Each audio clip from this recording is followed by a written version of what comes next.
صدف صاحب که دا غزل درته وویلو چې د زړه خبرې بیا کوي په خوله په خاموشي.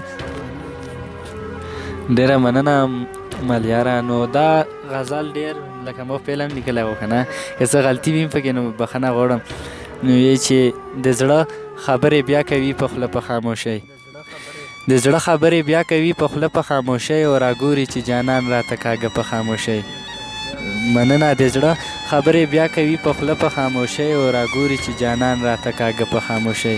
او نن د نزې غشي کیسه ختمه شوه یارانو، نن د نزې غشي کیسه ختمه شوه یارانو، بس نن یې سینګار کړي دي باڼه په خاموشۍ. مننه. نن د نزې غشي کیسه ختمه شوه یارانو، بس نن یې سینګار کړي دي باڼه په خاموشۍ. او بل ته که څه وایي نو پخپله هم دا حال دی، بل ته که څه وایي نو پخپله هم دا حال دی، او په خپلو یو بل وژني پښتانه په خاموشۍ.